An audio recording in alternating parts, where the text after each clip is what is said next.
মৰমৰ ছাত্ৰ ছাত্ৰীসকল আমাৰ পঢ়াশালী নামৰ এই ইউটিউব চেনেলটোলৈকে তোমালোক সকলোকে স্বাগতম জনাইছোঁ। এই ভিডিঅ'টোত তোমালোকৰ ইংৰাজী টেক্সটবুকখনৰ লেচন 7 মেজিক নামৰ পাঠটোৰ সকলোবিলাক প্ৰশ্ন উত্তৰ আলোচনা কৰিম।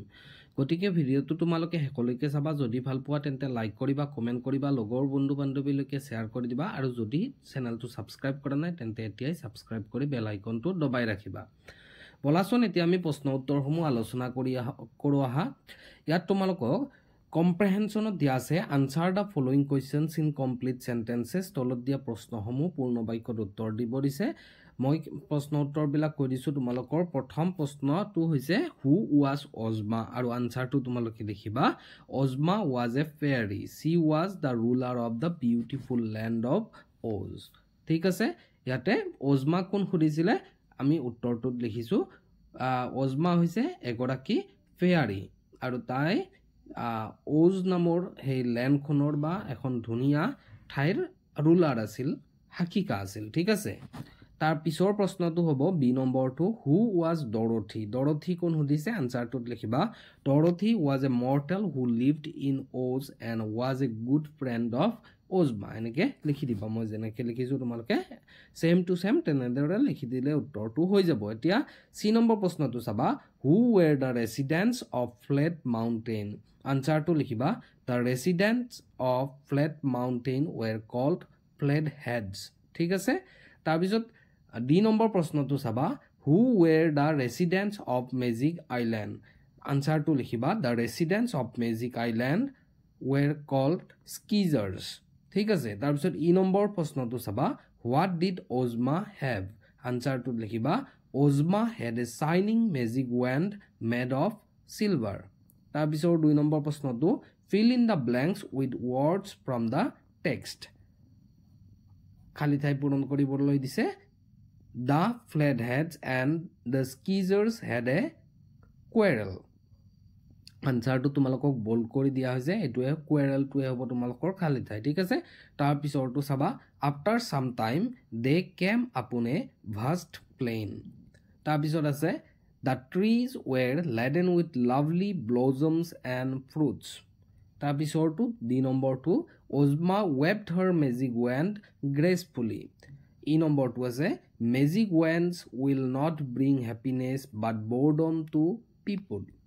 তাৰপিছত 3 নম্বৰ প্ৰশ্নটোত দিছে rewrite the sentences using the correct alternatives from the brackets. ব্ৰেকেটছত তোমালোকক কিছুমান অপশ্যন দিয়া আছে, তাৰ ভিতৰত শুদ্ধ অপশ্যনটো বাছি বাক্যটো লিখিব লাগে। অজমা চান্টেড চাম মাইষ্টিক ৱৰ্ডছ। চংছ আৰু মাইষ্টিক ৱৰ্ডছ দুটা তোমালোকক অল্টাৰনেটিভছ দিয়া আছিল, তাৰ পৰা মাইষ্টিক ৱৰ্ডছটো হ'ব ইয়াৰে উত্তৰ। ঠিক আছে, এনেদৰে তোমালোকে লিখি ল'বা। তাৰপিছৰ প্ৰশ্নটো হৈছে the plain was full of wild flowers. তাৰপিছত আছে ইনষ্টেণ্টলি দিয়াৰ এপিয়াৰ্ড এ হেণ্ডচাম টেণ্ট। তাৰপিছত কি আছে the pillows were filled with swansdown. ঠিক আছে, তাৰপিছত ই নম্বৰটো আছে Dorothy was not a fairy but a mortal. তাৰপিছৰটো আছে the interior of the tent was beautifully lighted.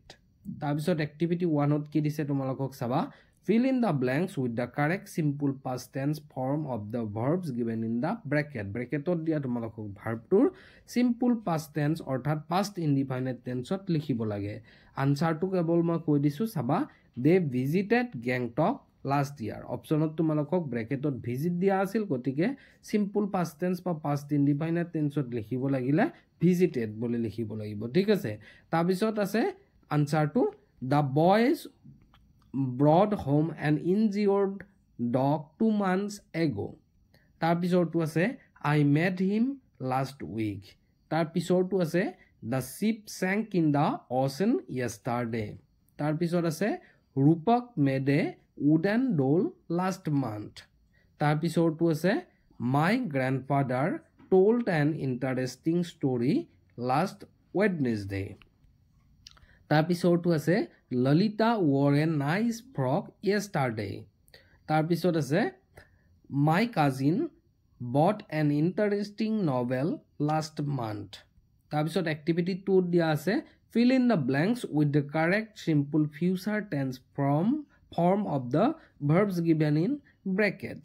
এইটোত তোমালোকক ফিউচাৰ ইনডিফাইনাইট টেন্সত লিখিব দিছে গতিকে আনসাৰ বিলাক চাবা they will build a house next year তাৰপিছত আছে Pranita will send the book tomorrow তাৰপিছৰটো চাবা he will teach me the lesson next Monday তাৰপিছৰটো আছে my father will pay my school fees tomorrow school fee tomorrow ঠিক আছে activity 3 চাবা put the verbs in given in the brackets in correct simple future tense form etu simple future te likhibo dise Anurag a 10-year-old boy asked a fortune teller about his future here is what he told Anurag ঠিক আছে অনুৰাগক এজন কোনে লগ পাইছিলে Fortune teller ভৱিষ্যৎবাণী কৰ্তা লগ এজনে লগ পাইছিলে তেখেতে অনুৰাগক কি কৈছিলে হেকিনি কথা ইয়াতে আমাক ফিউচাৰ ইনডিফাইনাইট টেন্সত লিখিব দিছে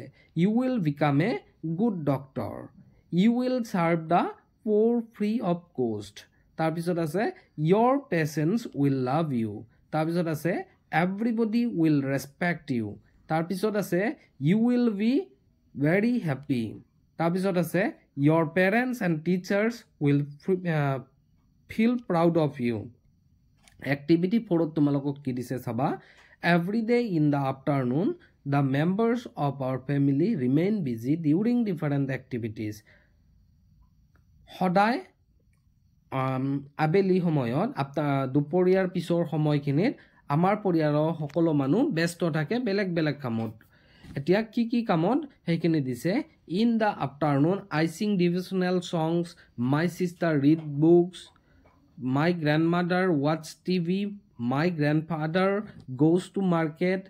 My mother cooks delicious food for us and listens to the radio. My grandfather drinks tea. My elder brother rides his bicycle. My uncle goes for a walk. My aunt waters the flower plants. My cousin flies kites. My younger brother plays with his friends.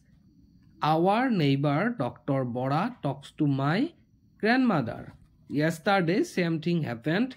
Fill in the blanks. তোমালোকক এই যে প্যাৰাগ্ৰাফটো দিয়া আছে হেতু present indefinite টেন্সত দিয়া আছে গতিকে এটো তোমালোকক কি কৰিব লাগে এতিয়া yesterday বুলি দিছে অৰ্থাৎ আমি past tenseত লিখিব লাগিব গতিকে এটো তোমালোকে কেনে দৰে লিখিবা ইয়াতে তোমালোকক দিছে আনসাৰটো তোমালোকক চাবা In the afternoon, I sang devotional songs. My sister read storybooks. My grandmother watched TV. My father went to market. My mother cooked delicious food for us and listened to the radio. My grandfather drank tea. My elder brother rode his bicycle.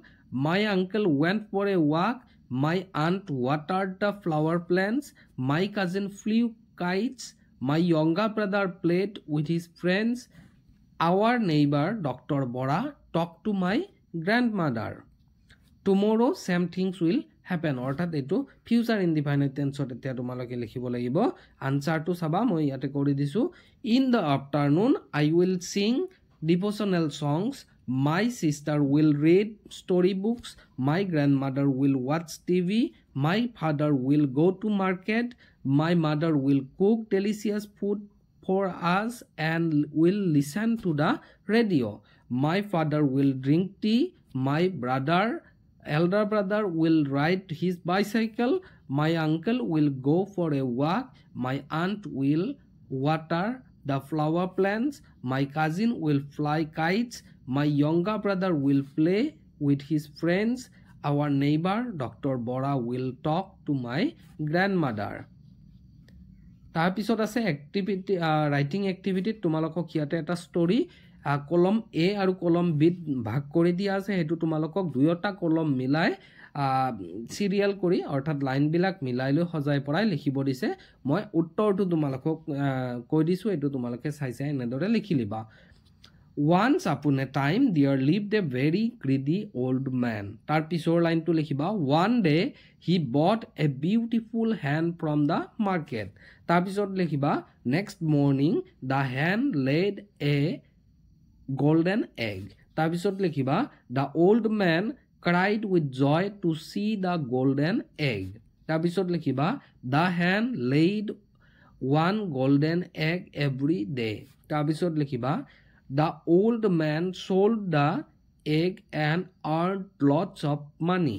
তাৰপিছত লিখিবা those eggs made him a rich man. তাৰপিছত লিখিবা one day he was resting on his bed and thinking of gathering more money.